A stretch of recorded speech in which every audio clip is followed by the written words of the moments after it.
죄송합니다. 잘 들리시죠? 네, 함께 기도하시겠습니다. 하나님 고맙습니다. 오늘도 하루 허락해 주시고 한자리에 모여서 또 온라인과 또 오프라인으로 함께 모여 하나님의 말씀을 배우게 되었습니다. 하나님의 말씀을 사모하는 저희들, 그간의 삶을 하나님의 말씀 앞에 비추어 보고 또 새롭게 함과 씻음을 받고자 합니다. 저희들 삶의 혹 하나님 보시기에 합당치 못한 것들이 있으면 깨우쳐 주시고 또 고칠 수 있도록 도와주시며 새 힘과 능력을 주셔서 더 힘차게 살아갈 수 있도록 도와주시기 원합니다. 또 하나님의 역사를 이루고 또 하나님의 영광을 드러낸 일이 있다면 또 감사하는 시간 될 수 있도록 도와주시기 원합니다. 저희들을 통해서 하나님께서 많은 일들을 하고자 하십니다. 하나님의 몸된 교회를 세우는 일과 또 사람의 영혼을 구원하는 일, 그리고 하나님의 뜻과 영광을 나타내는 일을 저희들을 통해서 하고자 하십니다. 저희들이 좀 더 마음과 뜻을 다해서 그 일을 이루어갈 수 있도록 도와주시고 또 저희들의 삶과 소유를 주님께 내어드려서 그 일을 친히 이루어갈 수 있도록 도와주시기 원합니다. 저희들 주님의 은혜와 사랑으로 늘 감사하며 살아가야 되지만 주님의 그 은혜와 사랑에 부끄러운 모습들이 있음을 고백합니다. 또 그럴 때마다 저희들 새롭게 해주시고 또 깨우쳐 주셔서 고치고 더 힘차게 살아갈 수 있도록 도와주시기 원합니다. 코로나로 또 여러 가지 제약과 어려움이 많이 있습니다. 이제 위드 코로나가 되어서 얼마간의 모임을 할 수 있고 또 함께 모여 식사와 교제를 할 수 있게 되었습니다. 저희들 그간에 못했던 많은 일들 이제 주님께서 허락하신 그 허락 한계 안에서 자주 모여서 말씀 배우고 교제할 수 있도록 도와주시고 또 서로의 마음을 나누며 또 은혜와 사랑을 끼치고 또 위로와 격려하는 시간 많이 가질 수 있도록 도와주시옵소서. 오늘 또 마땅히 온라인으로 함께 해야 되지만 여러 가지 사정 때문에 함께하지 못한 우리 형제자매님들이 있습니다. 어디에 있든지 기억해 주시고 있는 자리에서 하나님의 영광 가리우지 않도록 도와주시며 다음엔 꼭 이 자리에 함께해서 같이 은혜와 사랑 나눌 수 있도록 도와주시옵소서. 오늘 말씀의 시종을 주 성령님께만 의지하오니 하나님께서 나타내고자 하시는 뜻 저희들에게 친히 나타내 주시고 저희들 마음에 새기고 삶의 변화로 나타날 수 있도록 역사해 주시옵소서.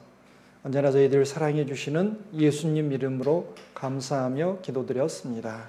아멘. 자, 오늘은 마태복음 8장 2절로 4절 찾겠습니다. 마태복음 8장 2절로 이제 4절입니다.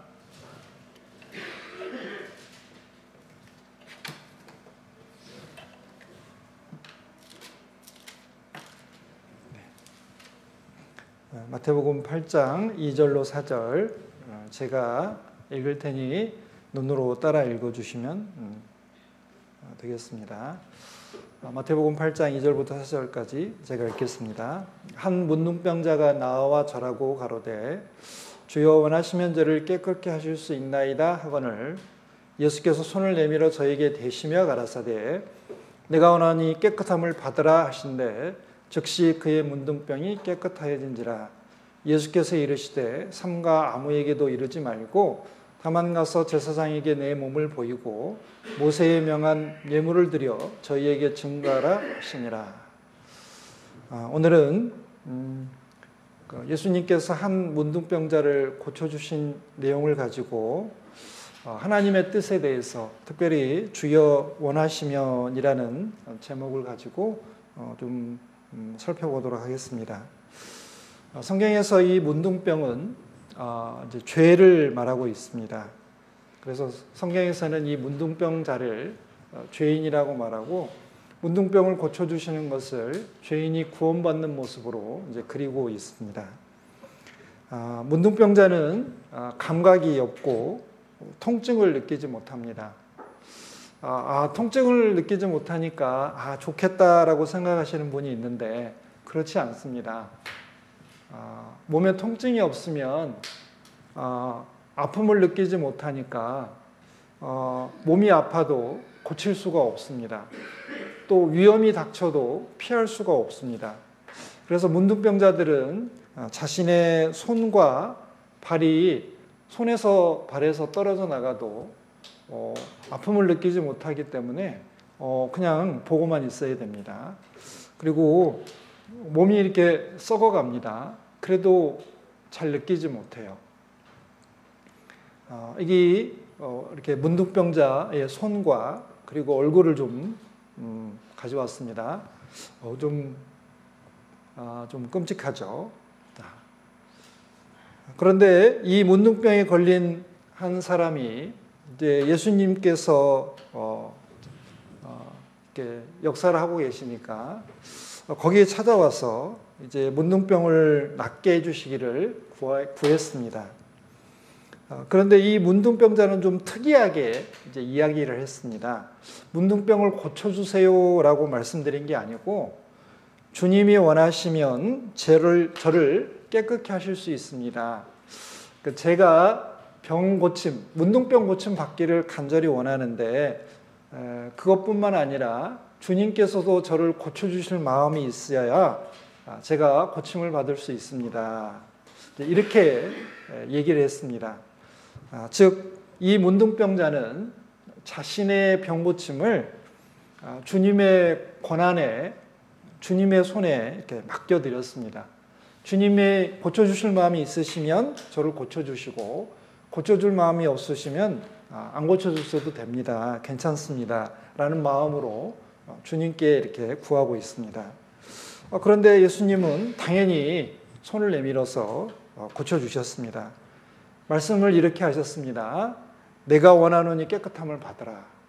그래, 네가 병 고침 받기를 그렇게 원하는구나. 나도 네가 이 문둥병 나아서 건강한 모습으로 살아가길 원한다. 내가 원하노니 깨끗함을 받으라 하니까 그 즉시 문둥병이 나았습니다. 하나님은 이 세상에 있는 모든 사람들 사랑하십니다. 그런데 이 세상 모든 사람들은 태어나면서부터 죄인으로 태어나요. 그래서 기회와 상황이 주어질 때마다 죄를 짓습니다. 그러면 그 죄의 결과는 하나님의 심판이고 그 심판을 받으면 지옥에 갈 수밖에 없습니다. 하나님은 우리들을 너무 사랑하시니까 그런 운명에 처해 있는 죄인들 불쌍히 여기셨습니다. 그래서 그 죄를 용서해 주시고 천국에 데려가길 원했습니다. 마치 이 문둥병자가 이렇게 평생이 문둥병 때문에 막 살이 썩고 그리고 사람들과 함께 살지도 못하고 그리고 평생이 고통 가운데서 살아가는 것을 안타깝게 여기시고 불쌍히 여기셔서 고쳐주시는 것처럼 예수님은 우리 죄인들이 그 죄 때문에 고통받고 멸망받는 것을 아주 불쌍히 여기셔서 우리를 고쳐주시기 원했습니다. 자, 성경에서는 이 문둥병을 죄로 얘기하고 있습니다. 그 죄, 이 문둥병 환자가 이스라엘 사람들 사이에서 만약에 문둥병이 들면 어떻게 지내야 되는지를 좀 살펴보면 우리들 죄인들이 하나님 앞에 얼마나 비참한 모습인지를 좀 살펴볼 수 있습니다. 자, 첫 번째 문둥병에 걸린 사람은 이제 제사장에게 가서 내가 문둥병인지 아닌지를 이렇게 판결을 받아야 됩니다. 그래서 문둥병이라고 이제 제사장이 판결을 하면은 이제 첫 번째 이 사람은 옷을 찢고 머리를 풀고 그리고 윗입술을 가려야 됩니다. 자, 왜냐하면 이 옷을 찢고 머리를 풀고 윗입술을 가리는 행위는 사람이 죽었을 때 슬픔을 표현하는 방식입니다. 자, 문둥병이 걸린 사람도 장례식 때 와서 죽은 사람을 위해서 슬픔을 표현하는 것처럼 스스로 그런 슬픔을 표현합니다. 자, 왜냐하면 문둥병 때문에 부정하게 된 것이 얼마나 슬픈 일인지를 이렇게 옷을 찢고 머리를 풀고 입술을 가리는 행동을 통해서 이제 극적으로 좀 보여주고 있습니다. 문둥병 환자가 된 것은 마치 죽은 자와 같이 됐다는 것을 말하고 있습니다. 자, 그리고 두 번째는 다른 사람들에게 이제 부정하다고 외쳐야 됩니다. 혹시 사람들이 모르고 자기를 가까이에서 문둥병 옮을까 봐서 접촉하는 것을 막기 위해서 이렇게 자기 스스로 나는 부정하다라고 외쳐야 됩니다. 그리고 세 번째는 이 사람은 여기 이스라엘 사람들이 지내는 곳에서 함께 지낼 수가 없고 집 바깥에, 자, 여기 이제 이스라엘 사람들이 죄송합니다. 자, 이스라엘 사람들이 대부분 이렇게 텐트를 치고 이런 곳에서 사는데 여기서 살지 못하고 저 멀리 다른 곳에서 살아야 됩니다. 이스라엘 진 밖에서 혼자 살아야 됩니다. 자, 이것은 이스라엘 사회에서 보면 이스라엘 진 밖에 살아야 된다라는 것은 진에서 격리되어서 다른 곳에 살아야 되니까 사랑하는 가족과 이웃들과 함께 지내지 못하고 이제 혼자 지내야 되는 겁니다. 아니면은 문둥병 걸린 사람들끼리 모여 사는 진 바깥에 있는 그 장소에서 살아야 됩니다. 자, 이 말은 이스라엘 사회에서 분리되었다는 뜻이고, 그 영적으로는 이 이스라엘 진 가운데 여기 성막이 있었습니다. 여기 이 성막에 하나님이 계셨습니다. 그런데 이 성막이 있는 이 이스라엘 진에서 벗어나 있다는 것은 하나님에게서도 떨어졌다라는 의미입니다. 즉 저주받았다는 뜻이죠. 자, 그런 의미를 가지고 있습니다. 마치 죄인은 하나님이 사시는 천국에 갈 수 없습니다. 영원히 하나님이 계시지 않겠다고 약속하신 지옥에 가야 되는 거하고 똑같은 겁니다. 자, 그러니까 문둥병이 걸렸다는 것은 그 사람에게 절망적인 겁니다. 왜냐하면 사람이 고칠 수가 없잖아요. 그래서 이 문둥병에 걸리면 대부분의 사람들은 신이 자신을 저주했다고 생각하고 자신의 운명을 굉장히 슬퍼하면서 평생 가족들과 사랑하는 사람들과 떨어져서 어디 멀리 혼자 살든지 아니면 같은 문둥병 환자들끼리 같이 살았습니다. 자, 얼마나 문둥병이 걸린 사람 입장에서는 힘들겠습니까? 자, 그런데 예수님은 이 문둥병 환자를 만나서 그 문둥병을 고쳐주셨습니다.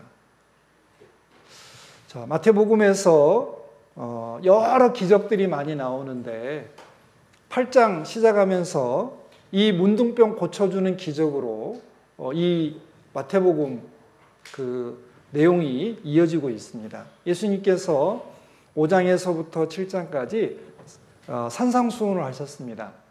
그래서 하나님 나라에 대해서 자세히 얘기하시고, 그 다음에 예수님이 이제 기적을 행하신 걸 기록을 했는데, 첫 번째 기적이 뭐냐면 문둥병 고쳐주는 기적을 이렇게 기록을 해놨습니다. 그것은 예수님이 왜 이 땅에 오셨는지를 명확하게 설명하기 위해서 그 이 문둥병 환자 고쳐준 것을 기록한 겁니다. 왜 예수님은 이 땅에 오셨냐면 죄인을 구원하러 오셨습니다. 죄인. 자, 마태복음 1장 22절에는 자, 아들을 낳으리니 이름을 예수님이라 하라. 예수. 예수님이라는 뜻은 구원이라는 뜻입니다. 구원. 그러니까 예수님 그러면 구원님 그러는 거예요. 그러면 예수님이 누구를 구원하러 오셨냐? 자, 그가 예수님이 자기 백성을 저희 죄에서 구원할 자이심이라 그랬습니다. 죄에서 구원해 주시는 분이 예수님입니다. 자, 그래서 우리들도 예수님이 우리 죄인들을 구원해 주러 오셨습니다. 그래서 우리들도 다 예수님에게 가서 죄 용서를 받았습니다. 그리고 예수님이 마태복음 9장에 보면 중풍병자 이렇게 4명이 침상에 매여서 예수님에게 이 중풍병을 고쳐달라라고 왔습니다. 그런데 예수님은 그 중풍병을 고쳐주시기 전에 네 죄 사함을 받았느니라 그랬어요. 그 중풍병자의 죄부터 용서해 주셨습니다. 사람들이 깜짝 놀랐습니다. 아니 예수님이 누구시길래 왜 죄를 용서했다고 하지?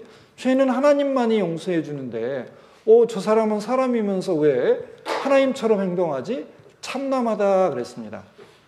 참남하다는 것은 주제는 없는 거예요. 사람이 하나님처럼 행동하는 겁니다.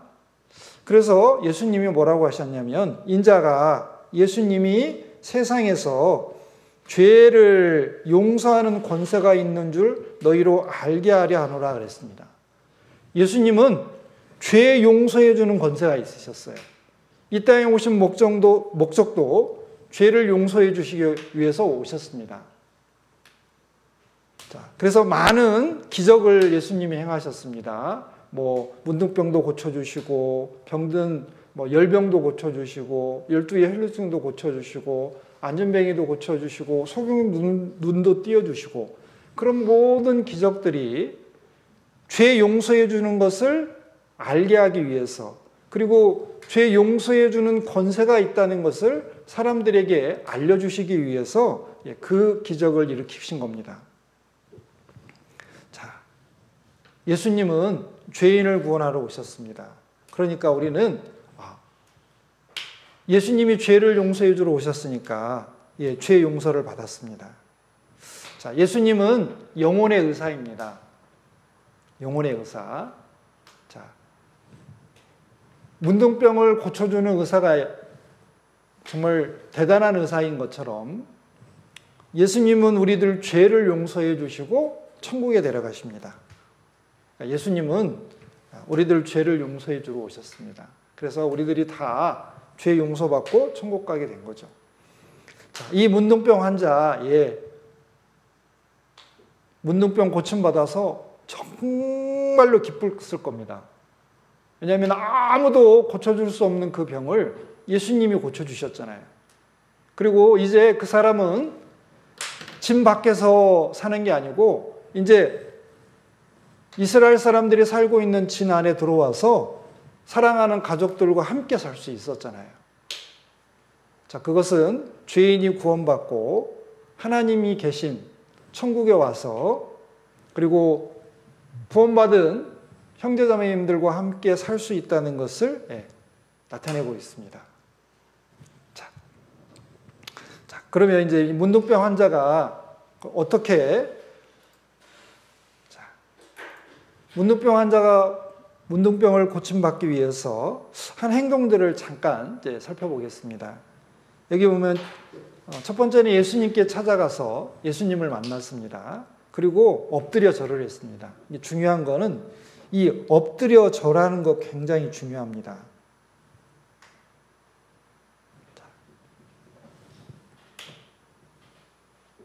자, 엎드려 절을 했다. 우리 지난번에도 한번 배웠습니다. 그 수르보이게 여인이 예수님에게 찾아가서 자신의 병든 딸 고쳐달라고 할 때 엎드려 절을 했습니다. 자, 문제가 있는 사람들이 예수님께 뭔가 이렇게 요구하러 갈 때, 부탁을 드리러 갈 때 대부분의 사람들은 다 엎드려 절을 했습니다. 아니 그냥 가가지고 의사한테 가서 우리 병 고침 받으러 갈 때 병원에 가서 의사 선생님한테 막 엎드려 절하는 사람은 없잖아요. 그냥 병 고쳐주세요 그러지 엎드려 절을 하지 않습니다. 그런데 예수님을 찾아간 사람들은 다 엎드려 절했습니다. 왜? 예수님은 사람이신데 사람이 아니셨어요. 사람 이상인 분이셨습니다. 하나님이셨어요. 그래서 다 대부분 엎드려 절합니다. 그리고 자신의 문제를 소상히 아랬어요. 제가 문둥병이 있습니다. 문둥병을 낫게 해주세요. 주여 원하시면 저를 깨끗게 하실 수 있습니다. 그리고 구체적으로 도움을 요청을 했습니다. 문둥병 낫게 해주세요. 우리 딸 병 낫게 해주세요. 이렇게 구체적으로 요청을 했습니다. 그리고 이 문둥병 환자는 중요합니다. 내 뜻대로가 아니고 하나님의 뜻대로 되기를 기도했습니다. 주여 원하시면 저를 깨끗게 하실 수 있나이다. 주님의 뜻이 있어야 제 문둥병이 나을 수 있습니다. 라고 지금 이야기를 했습니다. 그러니까 하나님의 뜻대로 되기를 구했습니다. 그 다음에 하나님의 도움으로 자신의 문제가 해결되기를 기대하고 오래 참고 기다립니다. 물론 이 문둥병 환자는 바로 고침을 받았습니다. 그런데 대부분 우리가 하나님께 어떤 문제나 어려움을 해결받으러 갈 때 우리는 좀 오래 기다려야 될 때가 많이 있습니다. 왜? 우리가 준비가 안 됐을 수도 있고, 또 오래 기다리는 것이 하나님의 뜻일 수도 있고, 오래 기다리면서 얼마나 하나님께 간절히 구하는지도 또 하나님이 보실 수도 있고, 그리고 그렇게 오래 기다려서 어떤 해결이 되면 우리는 더 감사가 됩니다. 그리고 하나님의 영광이 나타나게 되죠. 자, 그래서 하나님은 우리들이 오래 참고 기다리기를 원하십니다. 자, 그 다음에 시간이 길어지면 더욱 자신을 낮추고 더욱 간절히 기도한다. 우리 수르보니게 여인 배우면서 요거 다 배웠습니다. 기억나시죠? 수요 말씀 때 말씀드렸잖아요. 다 기억나시죠? 복습한 겁니다. 자, 우리가 어떤 문제에 부딪히면 하나님께서 어떤 어려움을 주시면 우리는 이런 절차에 따라서 문제를 해결하면 됩니다. 정답입니다. 이렇게 하면 하나님께서 다 해결해 주십니다. 자, 그런데 우리가 저번 시간에도 무릎을 꿇고 엎드려 절한다는 의미에 대해서 생각을 해봤습니다. 자, 오늘도 한번 다시 간단하게 이제 생각을 해보겠습니다. 자, 예수님의 앞에 가서 무릎 꿇고 먼저 엎드려 절을 했습니다. 그리고 자신의 병을 고쳐달라고 했습니다.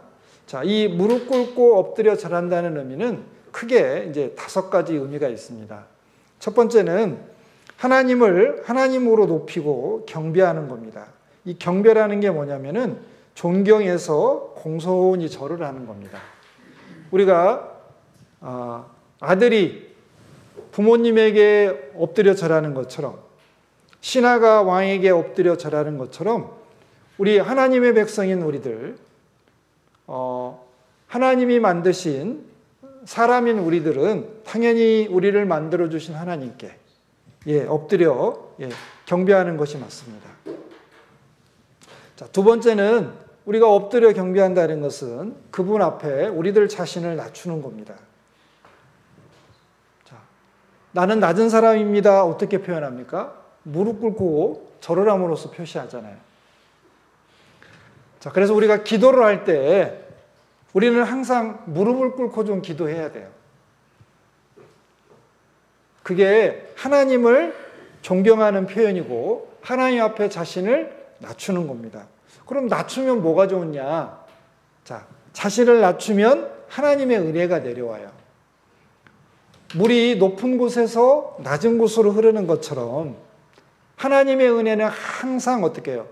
자신을 낮추고 겸손하게 행하는 사람에게 하나님의 은혜가 내려옵니다. 자, 그리고 무릎을 꿇고 엎드려 절한다는 것은 복종이나 굴복을 하는 겁니다. 자, 그래서 이거를 우리가 뭐 사람에게 무릎 꿇고 막 절을 하는 것은 이제 부모님이나 어떤 어른들한테 그러는 것은 부끄럽지 않지만 다른 사람한테 그런 건 부끄러운 일이잖아요.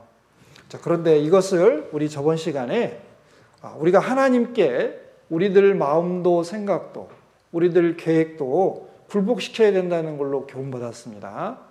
하나님 앞에는 당연히 하나님 보시기에 합당치 못한 것이 있으면 굴복하는 것이 맞습니다. 자, 그리고 감사하는 겁니다.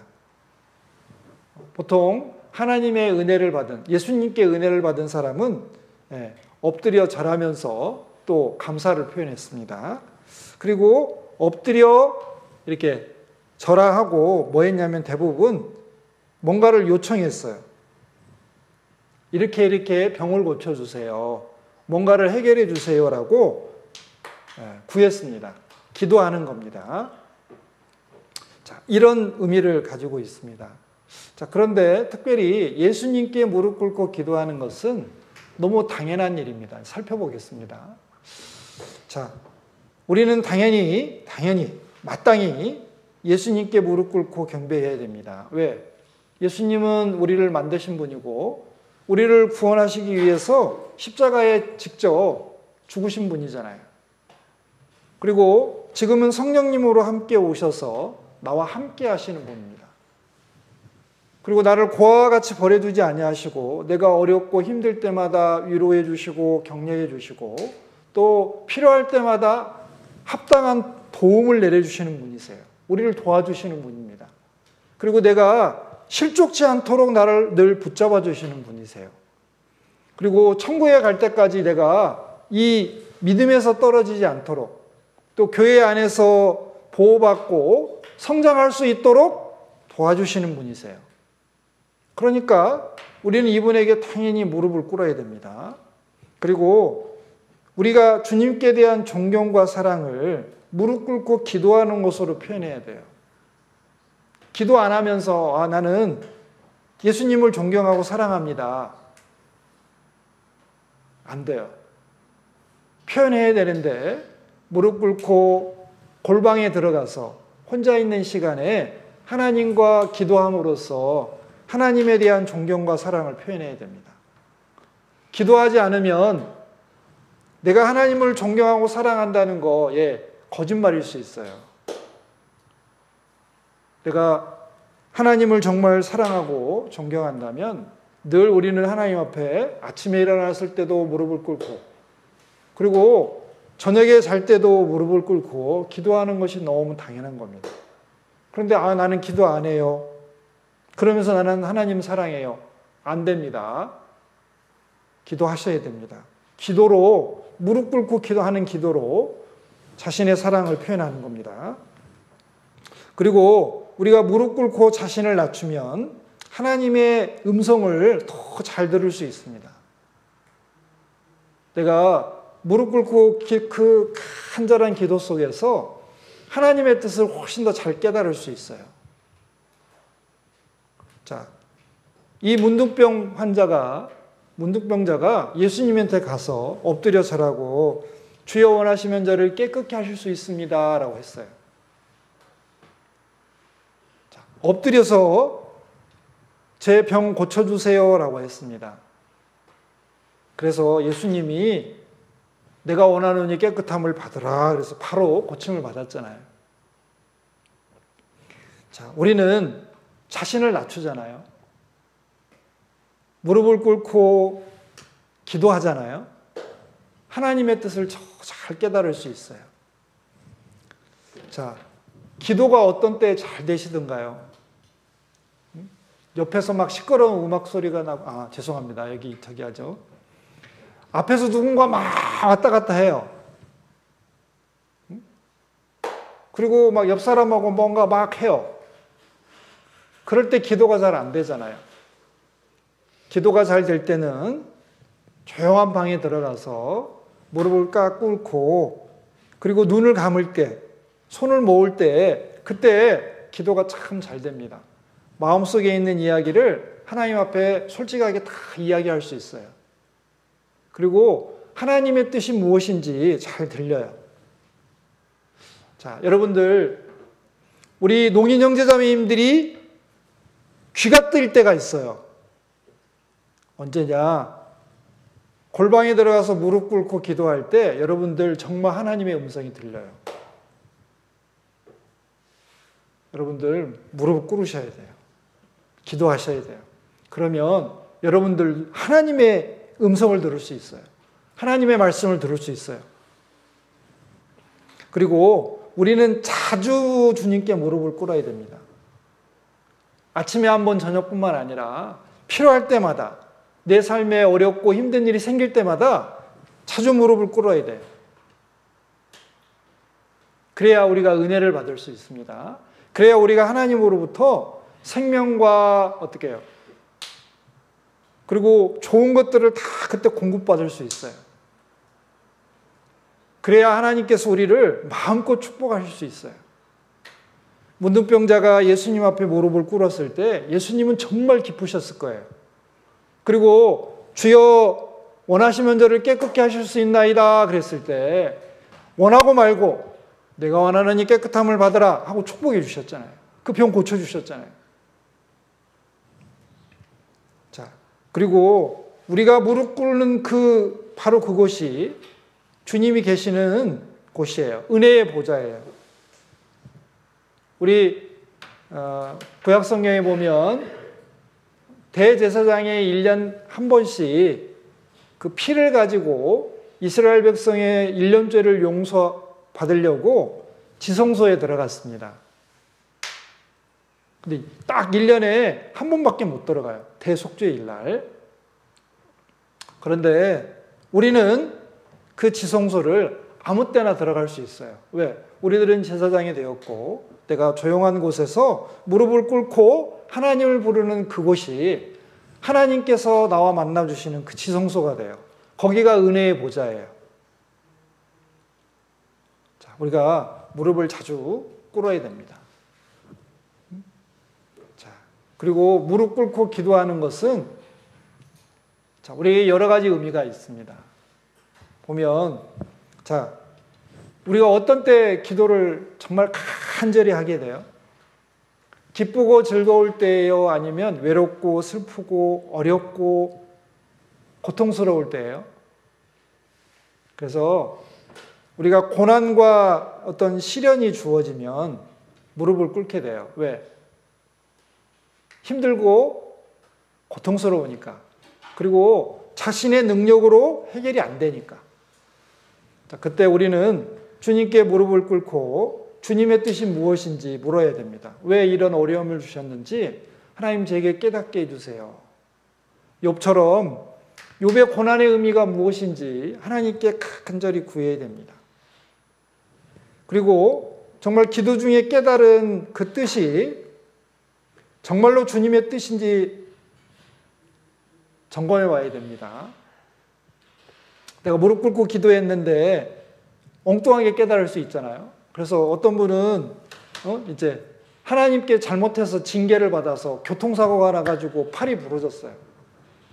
그런데 그분은 기도를 한 게 아니고 기도도 안 하고 아내가 재수가 없어서 교통사고가 났다고 그렇게 생각하는 거예요. 하나님은 그 교통사고를 낸 원인, 그 사람이 잘못하고 있는 것을 깨닫고 회개하고 고치길 원하시는데 그건 생각 안 하고 이거 자기가 예를 들면 졸았다든지 아니 실수를 해가지고 사고가 난 걸로만 생각해요. 자, 아니죠. 우리는 구원받은 그리스도인들은 삶에서 어떤 사고가 나든지 재앙이 닥치든지 우리는 우리 삶을 점검해 봐야 돼요. 내가 정말 하나님께 합당한 마음 그리고 하나님만 사랑하는 그런 마음인지 내가 혹시 죄를 짓고 있는 게 없는지 그리고 내가 주님이 이거 하라고 했는데 그걸 게을리하고 있는지 아니면 내가 가족들이나 친척들 중에 전도할 사람이 많이 있는데 그 사람들한테 전도를 안 하고 있든지 뭔가 하나님 앞에 잘못된 게 있는지 점검해 봐야 됩니다. 자, 그리고 이렇게 해결해 주세요라고 자, 해결 방법, 해결되는 때 결과 이런 것들을 주님께 구체적으로 구해야 돼요. 구체적으로 구해야 됩니다. 근데 막연하게 해결해 주세요 해도 괜찮은데 이렇게 좀 해결해 주세요라고 기도하시는 게 좋습니다. 그리고 주님의 뜻이 이루어지기를 간절히 기도해야 된다. 그래서 주여 원하시면 저를 깨끗게 하실 수 있나이다. 자, 하나님의 방법으로 하나님의 때에 하나님이 원하시는 결과로 해결해 주세요라고 꼭 구해야 됩니다. 자, 나는 이렇게 해결되기를 바라는데 그 기도 끝에 내 뜻대로 마옵시고 하나님의 뜻대로 해결해 주세요. 라는 기도를 꼭 하셔야 됩니다. 자, 그리고 제가 여기 이제 좋은 표현을 좀 적어 왔습니다. 자, 우리 삶이라는 자동차의 운전대를 주님께 넘겨드려야 됩니다. 그렇습니다. 자, 기도한다는 것은 주님과 상의하는 것도 되지만 주여 원하시면 저를 깨끗게 하실 수 있나이다 라는 표현 속에 자, 내 삶의 모든 것들은 주님의 통제 아래에 있고 주님의 뜻대로 해결해 주세요. 주님 마음대로 하세요. 라는 겁니다. 자, 운전을 하는데 자, 내가 운전하는 게 안전할까요? 주님이 운전하는 게 안전할까요?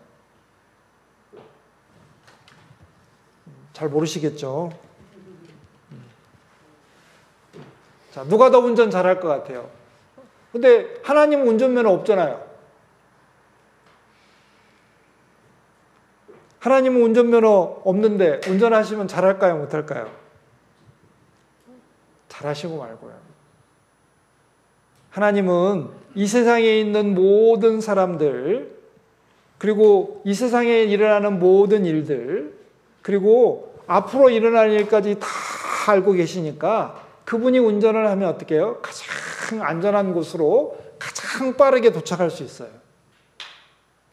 그래서 내가 여러 가지 고난도 있고 어떤 징계도 있고 어려움이 있을 때 빨리 주님의 뜻대로, 하나님의 뜻대로 하세요.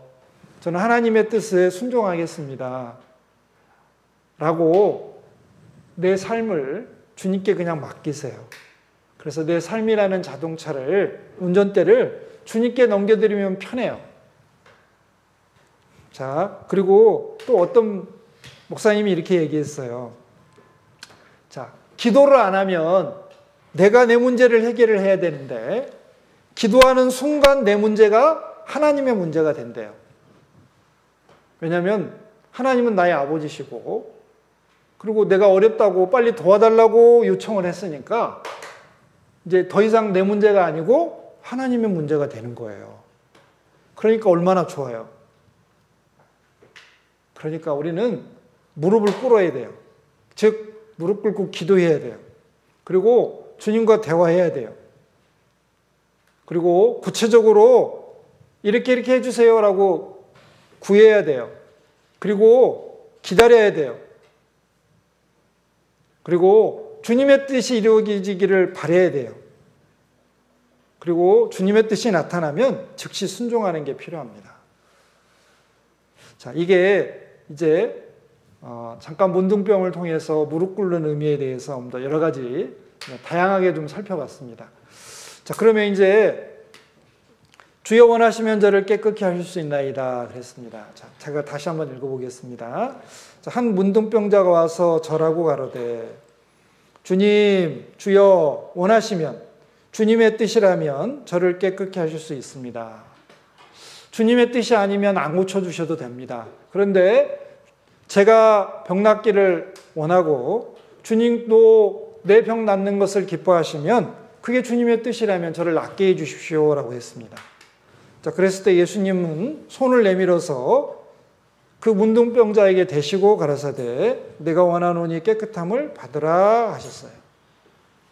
자, 문둥병자 막 손도 일그러지고 얼굴도 찌그러지고 막 썩고 냄새나고 막 그런 그 문둥병자를 만지시면서 내가 원하노니 깨끗함을 받으라 그러셨어요. 그래서 나았습니다. 자, 하나님이 원하십니다. 그러면 우리가 하나님이 원하신다면 우리는 뭐든지 해야 되잖아요. 그게 좋은 일이든지 나쁜 일이든지 내게 손해가 되든지 이익이 되든지 주님의 뜻이라면 우리는 하는 게 당연합니다. 주님의 뜻인 줄 알고 하지 않는 것은 불순종이잖아요. 그리고 주님을 어떻게 해요?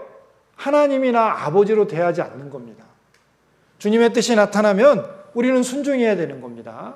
그리고 그 일을 위해서 최선을 다하는 것이 그게 당연히 구원받은 사람들의 어떤 태도입니다. 그런데 주님의 뜻을 구하지도 않고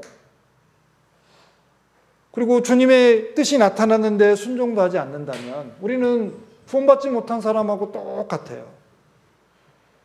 자, 구원받았다고 하지만 순종하지 않으면 신앙의 성장이라는 건 될 수가 없습니다. 그냥 아기가 응애 태어났어요. 구원받은 사람은 영적으로 새로 태어난 아이예요. 그런데 순종하지 않으면 신앙 성장이 안 돼서 그냥 아이에 머물러 있어요. 어린아이가 태어났는데 1년이 지나도 응애 2년이 지났는데도 응애 걷지도 못해요. 10년이 지났는데도 계속 응애만 하고 있어요. 그것은 하나님의 뜻이 아닙니다. 자, 아기가 태어났으면 잘 자라야 돼요.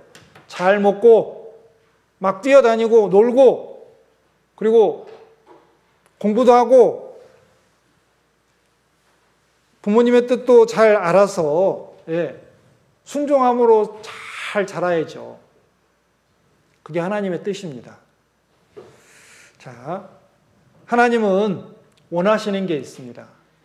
하나님의 뜻이라면 우리는 마땅히 순종해야 됩니다.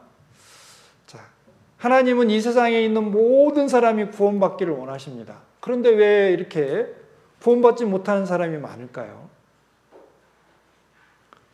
하나님은 모든 구원받은 그리스도인들이 신앙생활을 잘하기를 바라요. 그런데 왜 구원받은 형제자매님들 중에 신앙생활을 잘하는 사람들이 그렇게 많지 않고 적을까요? 하나님의 뜻은 명확하잖아요. 사람들이 구원받고 신앙생활을 잘하기를 바라셔요. 그런데 그런 뜻을 알고도 구원 못 받는 사람도 많고 신앙에 떨어진 사람도 많고 신앙이 냉랭해가지고 신앙생활을 열심히 못하는 사람도 굉장히 많습니다. 왜 그럴까요? 원하지 않기 때문에 그래요. 문둥병자는 간절히 원했습니다. 자신이 원했어요. 문둥병 낫기를 간절히 원했어요. 주여 원하시면 저를 깨끗게 하실 수 있습니다. 원했습니다.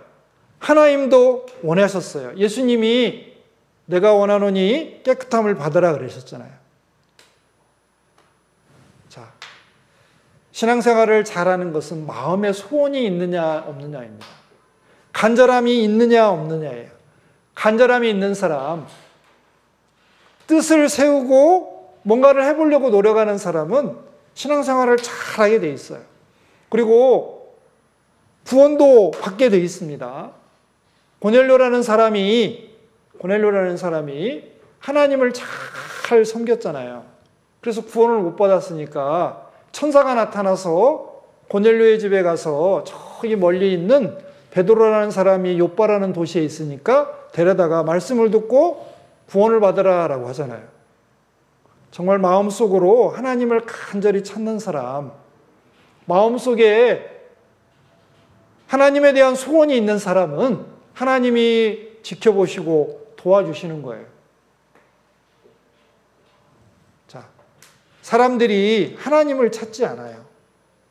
그리고 예수님께 나오지 않아요. 그러니까 구원을 못 받는 거예요. 자, 여기 보세요. 시편 81편에는 자, 내 백성이, 이스라엘 백성이 내 소리를 듣지 아니하며 하나님 말씀 안 들어요. 그리고 이스라엘이 나를 원치 아니하였도다. 하나님 원하지 않는 거예요. 그러니까 신앙생활을 못 하는 거예요. 요한복음 5장 이제 40절입니다. 죄송합니다. 이게 제가 고쳤어야 되는 거 고쳤습니다. 자, 너희가 영생을 얻기 위해서 구원받기 위해서 예수님에게 오기를 원하지 않는도다 그랬어요. 자, 여기 네 개는 예수님이에요. 예수님. 자, 예수님께 오지 않아요. 예수님께 가면은 죄 용서받고 천국 갈 수 있는데 아니 원하지 않는 거예요. 원하지 않아. 그러니까 구원을 못 받아요.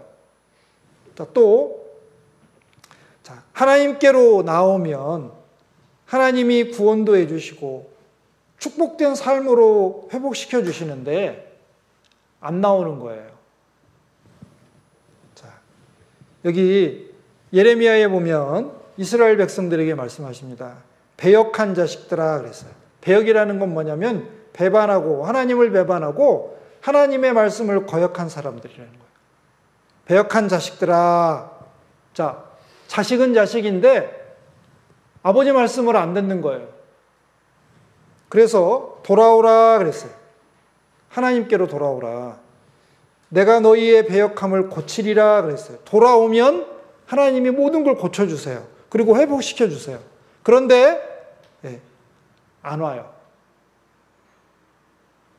자, 일부 사람들이 돌아왔어요. 보소서 우리가 주께 왔사오니 주는 우리 하나님 여호와심이니이다. 이 사람들은 회복됐어요. 그리고 하나님의 약속대로 70년 포로 생활을 마치고 이스라엘로 돌아올 수 있었어요. 그런데 돌아오지 않았습니다. 돌아오면 다 고쳐주셔요. 자, 이거 우리에게 적용하면 이렇게 돼요. 우리가 하나님 보시기에 잘못한 일들이 있을 수 있어요. 죄도 있을 수 있고 불순종하는 것 있을 수도 있고 마음이 뜨겁지 못하고 아주 차가울 수도 있어요. 그리고 우리의 삶이 라오디게아 교회처럼 덥지도 않고 어떻게 해요? 뜨겁지도 않고 차갑지도 않은 미지근한 상태로 살 수도 있어요. 그런데 우리가 무릎을 꿇고 주님께 나아가서 자, 돌아오라 그랬어요. 회개합니다. 그러면 하나님께서 다 회복시켜 주세요. 축복해 주신다고요. 문제는 내가 회개할 마음이 없는 거예요. 예수님께, 하나님께 돌아갈 마음이 없는 거예요. 원하지 않아요. 원하면 어떤 장소, 어떤 시간일지라도 우리는 회개할 수 있어요. 바로 무릎을 꿇을 수 있어요. 물리적으로 이렇게 두 다리를 무릎을 꿇을 수는 없지만 마음속으로는 얼마든지 무릎을 꿇고 하나님의 말씀을 들을 수도 있고 하나님께 기도할 수도 있잖아요. 자, 내가 원해야 돼요. 원해. 자, 주여 원하시면이라고 했습니다. 주여 원하시면 저를 깨끗게 하실 수 있나이다. 우리가 하나님의 뜻에 관해서 좀 살펴볼게요. 하나님의 뜻이 뭘까? 자, 먼저 우리가 하나님의 뜻을 물어야 됩니다. 하나님, 제게 향하신 하나님의 뜻이 무엇입니까? 제가 무엇을 하기를 원하십니까? 제가 어떻게 살기를 원하십니까? 라고 물어봐야 돼요. 자, 그 다음에 원하는 것을 구체적으로 우리가 구해야 됩니다. 혹시 내게 어떤 고난이나 어려움이 있다면 내가 여기서 무엇을 해야 되는지, 어떻게 해야 되는지 또 물어봐야 됩니다. 구체적으로 구해야 됩니다. 그리고 항상 내 뜻보다는 주님의 뜻이 우선이라는 걸 알아야 됩니다. 내가 살아가다가 내 생각과 하나님의 생각이 부딪혔어요. 나는 이렇게 하고 싶은데 하나님은 이렇게 하래요. 자, 목사님한테 상담을 갔어요. 어떤 문제에 대해서 결정을 해야 돼서 목사님한테 찾아가서 사정 얘기를 쭉 하니까 목사님이 이렇게 하라고 했어요. 그런데 내가 생각하고는 달라요.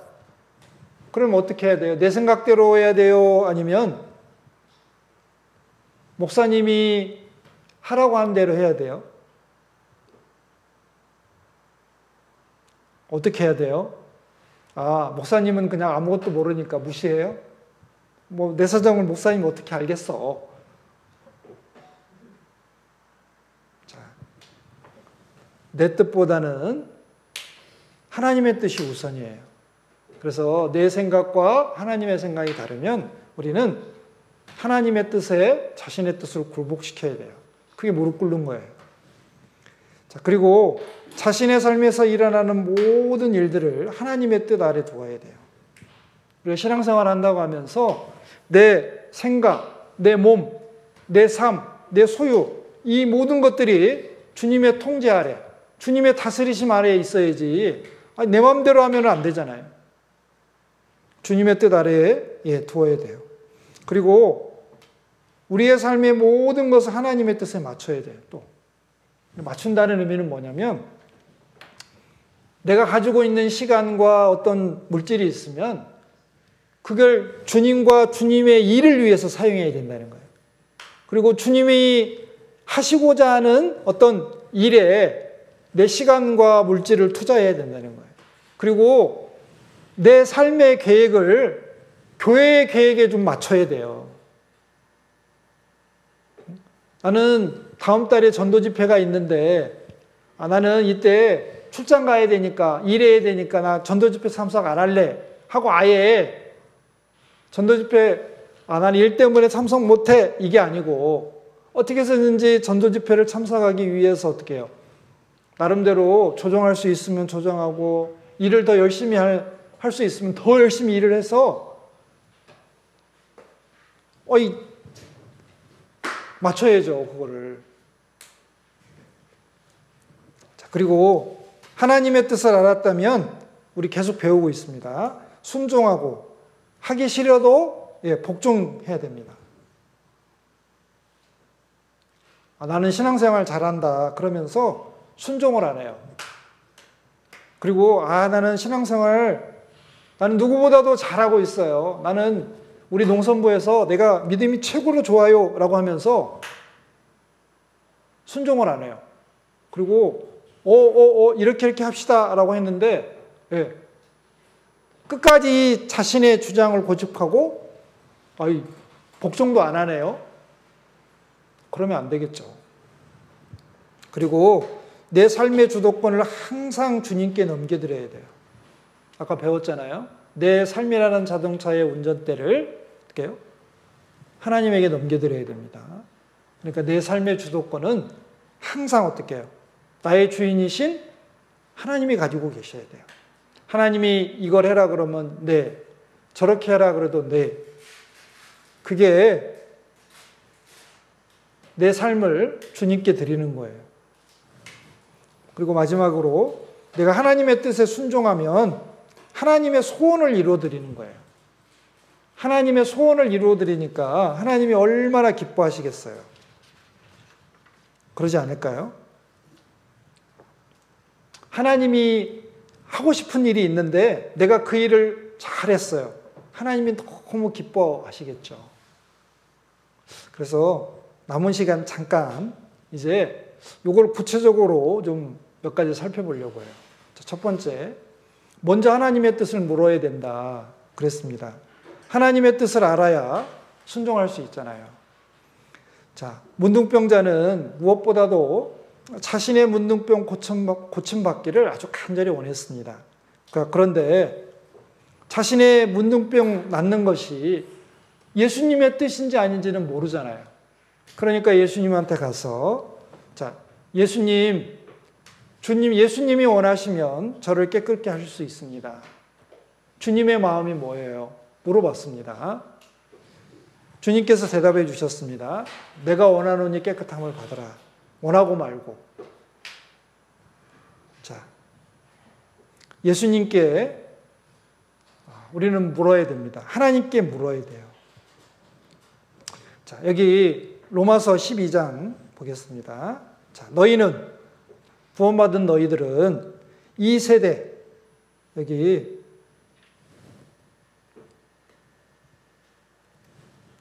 너희는 구원받은 사람입니다.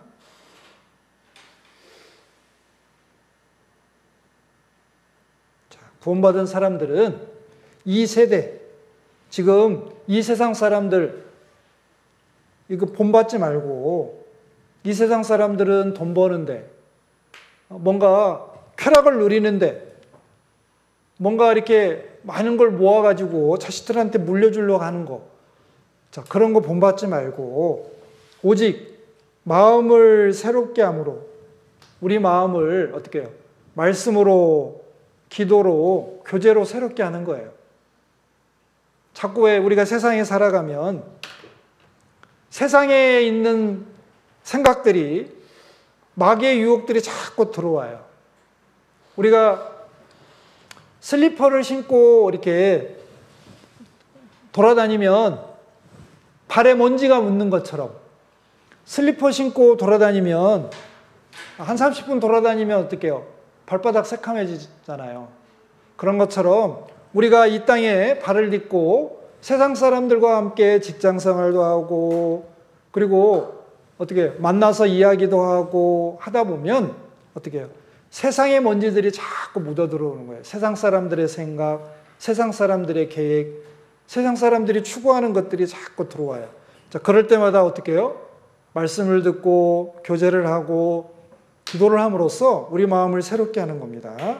새롭게 함으로 변화를 받아 자, 하나님의 선하시고 착하고 하나님이 기뻐하시고 그리고 하나님의 온전하신 뜻이 무엇인지 분별하도록 하라 그랬어요. 하나님의 뜻을 알아야 순종하잖아요. 근데 먼저 자, 이 세상에서 좀 구별돼야 돼요. 그리고 마음을 새롭게 해야 돼요. 마음을 새롭게 하는데 가장 좋은 건 뭐냐? 무릎 꿇고 기도하는 거예요. 조용한 방에 들어가서 하나님과 단 둘이 무릎 꿇고 어떻게 해요? 기도하는 거예요. 그러면 하나님께서 우리 마음을 새롭게 해주셔요. 그리고 하나님의 뜻이, 하나님이 선하게 보시는 거, 하나님이 기뻐하시는 거, 아, 이게 하나님의 온전한 뜻, 이건 내 생각, 내 뜻이다. 내가 이걸 네가 해주기를 바란다라는 것을 분별하도록 해주셔요. 그리고 에베소서 5장 10절에는 주께 기쁘시게 할 것이 무엇인가 시험해보라 그랬어요. 하나님 기뻐하시는 일이 틀림없이 있습니다. 뭘 기뻐하실까요? 하나님이 막 헌금 많이 하는 거 기뻐하실까요? 아니면 막 내가 막 더 예뻐지고 아니면 내가 막 운동해가지고 막 근육을 이렇게 만들고 막 몸짱 그 다음에 뭐 얼짱 막 이렇게 돼가지고 하나님을 기쁘시게 할까요? 아니에요. 하나님이 기뻐하시는 건 우리가 구원받고 하나님의 뜻대로 잘 살아가는 거예요. 자, 우리 하나님의 뜻을 한번 봅시다. 제가 하나님의 뜻이 무엇인지 적어왔어요. 자, 말씀 속에 나타난 하나님의 뜻 뭐냐? 첫 번째, 구원 못 받은 사람은 구원받는 거예요. 하나님은 구원받는 걸 제일 좋아하세요. 자, 구원받는 거. 내가 구원받아야죠. 그리고 옆에 있는 사랑하는 사람들이 구원받는 거. 나랑 함께 지내는 친구나 이웃들이 구원받는 거. 하나님 그거 제일 기뻐하세요. 두 번째는 우리가 하나님을 닮아서 거룩하게 사는 거예요. 죄 안 짓고 세상에서 구별되어서 그리스도인답게 살아가는 거예요. 그리스도인다운 품위를 지키고 살아가는 거. 그거 하나님이 기뻐하셔요. 자, 세 번째는 하나님이 부르셨어요. 항상 기뻐해라. 쉬지 말고 기도해라. 범사에 감사하라 그랬어요. 자, 항상 기쁘다. 아니에요. 쉬지 말고 기도한다. 아니고 노력하라고요. 여기 보면 하라잖아요. 잘 안 되니까 노력하라고요. 어떻게 항상 기쁘세요? 모든 일에 감사가 됐어요? 아니에요. 슬픈 일도 있고 기분 나쁜 일도 있고 답답한 일도 있어요. 그런데 하나님 뭐라고 하셔요? 항상 기뻐해라. 쉬지 말고 기도해라. 그리고 좋은 일이 있는데 나쁜 일이 감사해라. 어떤 일이 와도 하나님의 은혜의 방패를 통과한 일이니까 허락하신 하나님께 감사해라. 예, 그게 하나님의 뜻이에요. 또 부자가 되기보다는 가난하지만 하나님을 경외하는 삶을 살라고 하시는 거예요. 우리들은 부자가 됐으면 좋겠잖아요. 나 부자 되고 싶어. 그런데 하나님은 야, 너 부자 되어서 하나님 떠나 사는 것보다는 가난하지만 하나님 붙잡고 사는 게 훨씬 더 나은 거다. 그게 훨씬 더 의미 있고 가치 있는 삶이다라고 말씀하시는 거예요. 자, 여기 제가 좀 보고 드릴게요. 자, 뭐뭐보다 나은 것, 하나님께서 여기 이게 낫다. 그러니까 하나님 보시기에 이게 더 좋은 거다라고 얘기해 주시는 거예요. 자, 뭐냐? 자, 재산이 좀 적어도, 자, 죄송합니다. 자, 재산, 가산. 이게 가산이라는 게 한 집안의 재산을 말하는데, 자, 재산이 적어도 하나님을 경외하는 것이 크게 부하고 번뇌하는 것보다 나으니라. 자, 그러니까 뭐예요? 가난해도 구원받고 하나님의 뜻대로 사는 것이 막 부자가 되어가지고 막 온갖 것을 맛있는 거 먹고 좋은 거 가지고 그리고 어떻게 해요? 막 재산 지키려고 막 머리 쓰고 막 이런 거보다 낫다고요. 또, 자, 여간 채소를 먹으며 그냥 보통 채소를 먹으면서 서로 사랑하는 것이 어때요? 살찐 소를 먹으며 서로 미워하는 것보다 낫다. 가난하지만 서로 아껴주고 사랑하는 것이 막 재산이 많아가지고 서로 막 싸우고 재산도 가지려고 막 미워하고 막 소송하고 이런 것보다 낫다고요. 하나님이 원하시는 삶이 뭐냐? 여기 보세요. 가난하지만 하나님을 경외하는 삶. 자, 그냥 맛있는 거 못 먹고 아주 그냥 채소를 먹지만 서로 아껴주고 사랑하는 삶. 이게 하나님이 원하는 삶이에요. 또 여기 보면 적은 소득이 의를 겸하면 많은 소득이 불의를 겸한 것보다 낫다. 자, 이거 말은 돈 많이 버는 일보다는 월급 적게 줘도 돈을 적게 벌어도 신앙생활 잘 할 수 있는 데가 훨씬 낫다고요. 왜? 아니, 신앙생활하는 게 더 중요하잖아요. 자, 어떤 사람은 월급은 막 너무 많은데 너무너무 바빠요. 막 수요일 날도 못 오고 주일 날도 못 와요. 막 아무튼 출장 가야 되고 아니면 회사 가서 일해야 돼. 자, 그렇게 해서 돈 많이 버는 것보다는 아주 조그만 월급을 받아도 좀 시간이 되어서 어떻게 주일날 교회에 올 수도 있고 봉사할 수도 있고 하는 그런 직장이 훨씬 낫다고요. 자, 또 겸손한 사람들, 구원받은 사람들과 함께하여 마음을 낮추는 것이 교만한 사람, 구원받지 않은 사람과 함께해서 탈취물, 이게 뭐냐면은 돈 많이 버는 거예요. 아니면 뭔가 이익이 팍 되는 거. 자, 구원받은 사람과 함께 신앙생활 하는 것이 구원 안 받은 사람 쫓아다니면서 돈 많이 벌고 뭔가 많은 걸 가지는 것보다 훨씬 더 낫다고요. 자, 또 성실히 행하는 가난한 자는 사곡히 행하는 부자보다 낫다. 자, 가난하지만 그리스도인답게 성실히 살아가는 사람이 세상에서 거짓되고 떵떵거리고 부자로 살아가는 사람보다 훨씬 낫다고요. 왜? 하나님이 인정해 주시는 삶이니까. 그리고 여기 보세요. 자, 주의 궁정, 여기가 이제 이 궁정이 어디냐면 성전이에요, 성전. 그리고 요즘 성전은 뭐냐면 교회잖아요, 교회. 자, 그래서 신앙생활하는 한 날이 다른 곳에서 첫날보다 낫다. 여기. 교회 안에서 하루 말씀 잘 듣고 교제하고 어떻게 해요? 형제자매님들 보고 위로받고 하는 것이 밖에서 다른 사람들과 첫날을 보내는 것보다 훨씬 낫다고요. 그러니까 여기 우리 말씀 들어오는 이 짧은 이 2시간이 자, 1000배 곱했어요. 2시간 1000배. 다른 곳에서 뭐 100일, 200일 지내는 것보다 훨씬 낫다고요. 왜? 하나님 여기 함께 하시잖아요.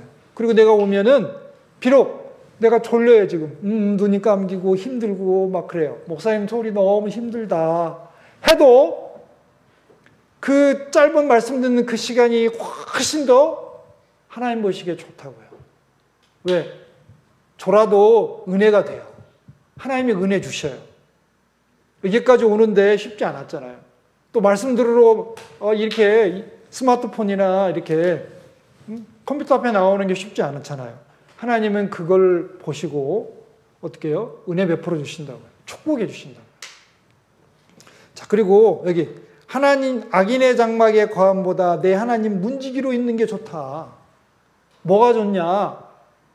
내가 하나님 집에서 문지기로 있는 그 천한 직업을 갖는 것이 내가 악인의 막 궁전 같은 그런 장막에 거하는 것보다, 화려한 장막에 거하는 것보다 훨 낫다고요. 하나님께서 우리가 하나님의 뜻이 무엇인지를 보여주셨어요. 네 번째, 부자가 되기보다는 어때요? 가난하지만 하나님, 신앙생활 잘하는 거, 하나님 섬기는 거, 그게 훨씬 더 귀한 삶이고 그게 하나님의 뜻인 거예요. 자, 또 우리가 고난도 받아야 되잖아요. 선을 행하면서 하나님의 뜻을 행하면서 고난받는 것이 하나님의 뜻이에요. 그래서 나는 고난이 없다. 좋은 삶이기도 하지만 안 좋은 삶이에요. 왜? 내가 마땅히 행해야 될 바를 행치 않으니까 그래요. 내가 전도해 보세요. 분명히 고난이 있어요. 순종하려고 해보세요. 분명히 고난이 있습니다. 그런데 내가 대충 살지 뭐 하면 고난이 없어요. 자, 그리고 하나님의 일을 하는 거, 내게 지금 현재 맡겨주신 일, 직장생활 잘하고 성실하게 하고, 그리고 그 직장에 가서도 남 속이려고 하지 말고 다른 사람이 보든지 안 보든지 열심히 일해요. 그러면 다른 사람들이 저런 사람은 정말 그리스도인다워요. 인정해줘요. 그게 하나님의 일을 하는 거예요. 그리고 그 일을 통해서 하나님을 어떻게 해요? 영광스럽게 하는 거예요. 그리고 하나님을 기쁘시게 합니다. 그래서 직장에서 일, 그리고 학교 가서 공부하는 거, 내가 집안일 하는 거, 청소하고 밥하고 빨래하고 이런 것도 다 하나님의 일이에요. 자, 그리고 마지막으로 전도하는 거. 이거 뭐 두말할 나위도 없겠죠. 왜? 많은 사람이 구원받기 원하시니까. 자, 우리가 하나님의 뜻을 살펴봤어요. 자, 우리가 먼저 하나님의 뜻을 묻고 깨닫고 살아가야 돼요. 그 외에 다른 많은 뜻도 있습니다. 각자의 삶에서 이제 더 세부적인 하나님의 뜻들이 있어요. 그거는 하나님과 어떻게 해요?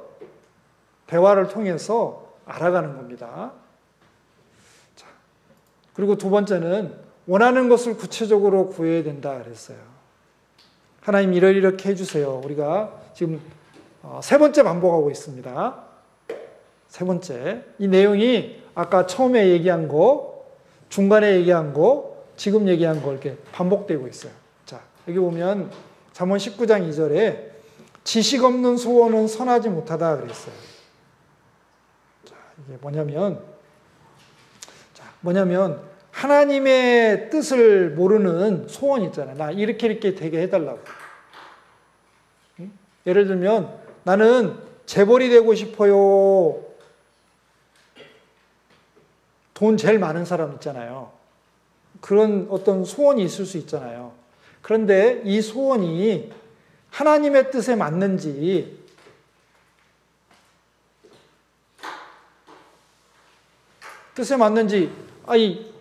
알아봐야 되잖아요. 근데 하나님의 뜻이 아닌데 나는 이렇게 하고 싶어요. 이런 걸 보고 지식 없는 소원이라고 해요. 이거는 선하지 못하다. 하나님 보시기에 합당치 못한 거예요. 그래서 우리는 하나님의 뜻을 적극적으로 분별해보고 기도해보고 그리고 내가 원하는 것이 정말 하나님이 원하시는 건지 비교해봐야 돼요. 그럼 이게 하나님의 뜻인지 아니죠? 어떻게 하냐? 아는 방법이 있어요. 제가 말씀드릴게요. 자, 이게 하나님, 내가 이런 마음에 이거 하고 싶은데 이게 하나님의 뜻인지 아닌지 어떻게 하냐? 예, 네 가지 기준을 통과시켜 보면 알 수 있어요. 자, 고린도전서 10장 31절부터 33절 이렇게 되어 있습니다. 자, 그런즉 너희가 먹든지 마시든지 무엇을 하든지 다 하나님의 영광을 위하여 하라 그랬어요.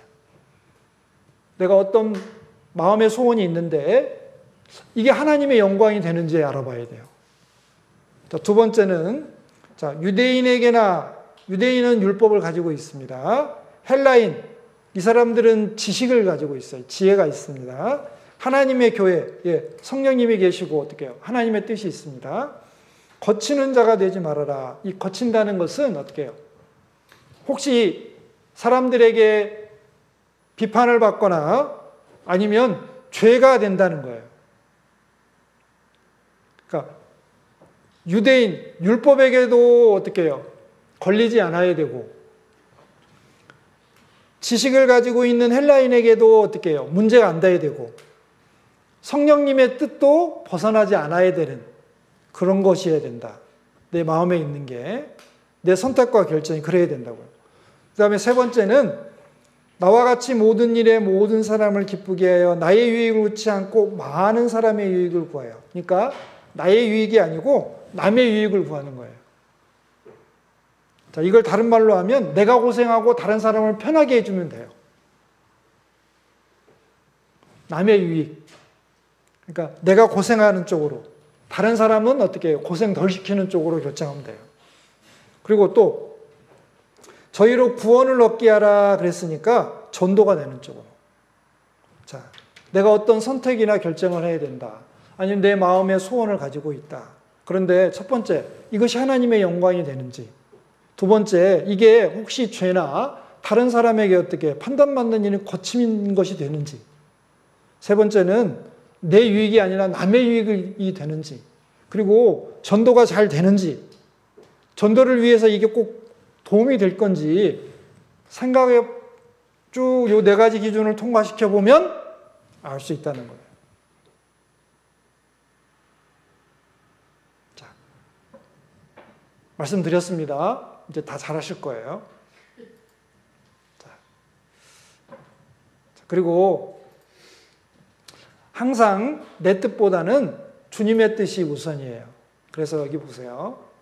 여기 보면 하나님께서 말씀하셨어요. 여기, 자, 내 생각은 너희 생각과 다르고 내 길은 너희 길과 다르다. 마치 하늘이 땅보다 높음 같이 내 길은 너희 길보다 높다. 그리고 내 생각은 너희 생각보다 높다 그랬어요. 자, 내 뜻은 이 지상을 벗어나지 못해요. 기껏 해봐야 내 키 2m를 벗어나지 못해요. 그런데 하나님은 어디서 보고 계시냐? 여기서 보고 있잖아요. 보세요. 하나님은 하늘에서 이렇게 내려다보고 있어요. 여기 어딘지 아세요? 여기 롯데타워. 여기 롯데월드. 되게 작아 보이죠? 밑에서 보면 여기 롯데타워가 얼마나 높아 보여요. 되게 높은데 하늘에서 보면 되게 작잖아요. 봐요. 하나님의 생각이 마치 이렇다는, 하나님은 위에서 다 보고 이렇게 저렇게 하라고 말씀하시는 거예요. 우리들은 어떻게 해요? 아니, 밑에서 보니까 아무것도 안 보여요. 뭐 앞에 바로 있는 것만 보이잖아요. 그래서 우리는 항상 내 뜻보다는 하나님의 뜻이 우선이어야 돼요. 자, 그리고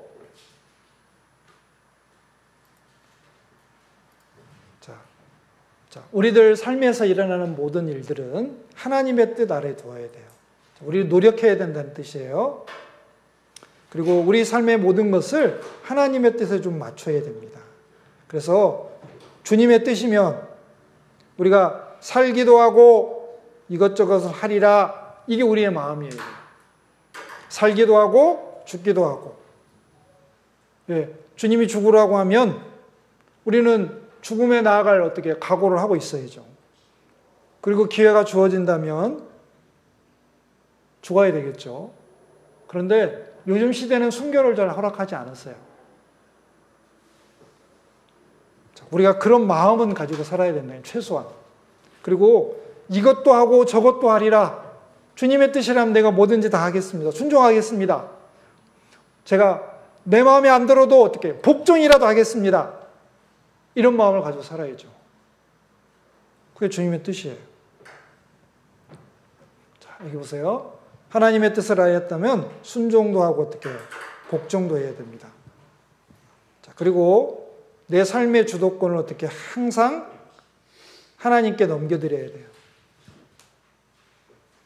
그래야 하나님께 축복을 받습니다. 자, 우리가 이제 다시는 나 자신을 위해 사는 게 아니고 오직 내 안에 사신 그리스도, 예수님이 내 안에 사셔요. 성령님이 내 안에 계시잖아요. 성령님이 사시는 거예요. 그러니까 내 인생은 없고 그리스도의 인생, 성령님의 인생이 시작되어야 되는 거예요. 자, 그리고 여기 보세요. 자, 여기 마지막인데, 자, 하나님의 뜻대로 살면 나도 기쁘지만 하나님도 기뻐하세요. 하나님의 소원을 이루어드리는 거니까. 자, 여기 보면, 자, 소원을 성취하면 원하던 일이 이루어지면 마음에 기쁘잖아요. 달아요. 막 맛있는 거 먹으면 기분이 좋아지는 것처럼 내가 막 하고 싶었던 일을 했어요. 그럼 마음이 좋잖아요. 이게 하나님의 마음이라는 거예요. 하나님의 소원을 우리 그리스도인들이 성취하면 하나님의 마음이 기쁨이 있어요. 하나님이 너무 좋아하세요. 자, 보세요. 여기 충성된 사자는 자, 그를 보낸 이에게, 자, 예를 들면 어떤 신하나 일꾼이 왕이나 주인의 명령을 받고 어떤 일을 잘했어요. 그러면 그 사람의 마음은 어떻게? 추수하는 날에, 여름에 굉장히 더운데 일을 하다가 얼음물 한 잔 먹으면 굉장히 시원함을 느끼잖아요. 그런 것처럼 그 주인의 마음을 시원하게 한다 그랬어요. 그 주인의 마음을 시원하게 한다. 우리가 주님의 뜻대로 살면은, 주님이 하라고 하신 일을 잘 하면은 우리가 하나님의 마음을 시원케 해드리는 거예요. 와, 하나님이 너무너무 막 흐뭇해 하세요. 좋아해 하세요. 자, 이제 우리 본문으로 돌아가서 정리하겠습니다. 자, 이제 우리 한 문둥병 환자가 예수님께 찾아와서 절하고 문둥병 고쳐달라고 했습니다. 그런데 주여 원하시면 저를 깨끗해 하실 수 있나이다 그랬어요. 주님이 원하시면 제 문둥병을 고쳐주실 수 있습니다 라고 했어요. 그러니까 예수님이 손을 내밀어서 내가 원하노니 깨끗함을 받으라 하니까 즉시 문둥병이 나았어요. 자, 우리가 이 문둥병 환자가 무릎 꿇고 예수님께 절하고 구했던 걸 통해서 여러 가지 교훈을 받았습니다. 또 그리고 이 주여 원하시면이라는 이 말씀을 통해서 하나님의 뜻에 대해서 내가 어떻게 반응을 해야 될까?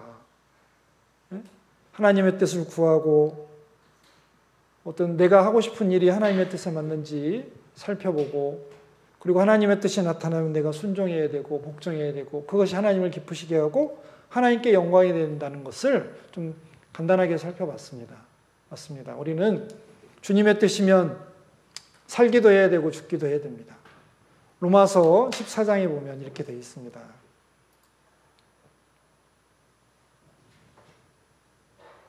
자, 여기 보세요. 여기 로마서 14장 8절에 우리가 살아도 누구를 위해 살아요? 자, 우리가 살아도 주님을 위해서 살고 죽어도 주님을 위해서 죽나니 그러므로 살아도 죽어도 우리가 주의 것이로다. 이런 마음을 가지고 내가 주님의 뜻이면 살기도 하고 주님의 뜻이면 죽기도 하고 살아도 좋고 죽어도 좋지만 내가 오직 주님의 뜻을 행하고 살아야 되겠다. 자, 그리고 또 여기 보세요. 자, 나의 간절한 기대와 소망을 따라서. 자, 이건 이제 넘어가고요. 자, 내가 살든지 죽든지 내 몸에서, 내 육체, 내 몸에서 예수님이 존귀되게 하려 한다. 내 안에서 예수님이 좀 드러나고, 그리고 예수님이 어떻게 해요? 기뻐하시고 예수님이 영광 받으시길 원한다 그랬어요. 왜? 내게 사는 것이 그리스도다. 그러니까 바울 사도는 뭐 살아도 괜찮고 죽어도 괜찮다. 자, 우리가 이런 마음을 가지고 정말 주님의 뜻이면 살아도 좋고 죽어도 좋고, 내가 이익이 되든지 손해가 되든지, 내게 기쁜 일이든지 슬픈 일이든지, 내가 어떤 형편에 있어도 주님의 뜻을 위해서 열심을 품고 살아가는 것이 맞습니다. 정말 우리 나머지 삶이 주님이 원하시면 내가 뭐든지 다 순종하겠습니다. 뭐든지 다 하겠습니다. 그런 마음을 가지고 살았으면 좋겠습니다. 같이 기도하고 마치겠습니다. 하나님 고맙습니다. 문둥병자가 예수님께 나와서 문둥병 고침받는 것을 통해서 몇 가지 교훈 받았습니다. 주님의 뜻이라면 저희들이 뭐든지 할 수 있고 또 뭐든지 순종할 마음을 가지고 살아가게 하시고, 주님 앞에 또 십자가의 은혜에 부끄럽지 않게 살아가도록 도와주시옵소서. 특별히 그러기 위해서 주님의 지혜와 능력을 얻어야 됩니다. 지혜와 능력을 얻기 위해서 먼저 우리에게 무릎을 꿇게 하시고 간절히 기도하고 주님과 대화하는 시간을 늘릴 수 있도록 도와주시옵소서. 또 우리의 계획과 우리의 뜻이 아니고 오직 주님의 마음과 뜻을 더 깊이 깨닫고 우리를 주님의 뜻에 굴복시켜서 또 순종할 수 있도록 도와주시옵소서. 또 나머지 모든 삶 하나님의 은혜의 손길에 부탁드리오니 하나님의 뜻대로 인도해 주시길 간절히 원하며 언제나 저희들 사랑해 주시는 예수님 이름으로 기도드렸습니다. 아멘. 수고하셨습니다.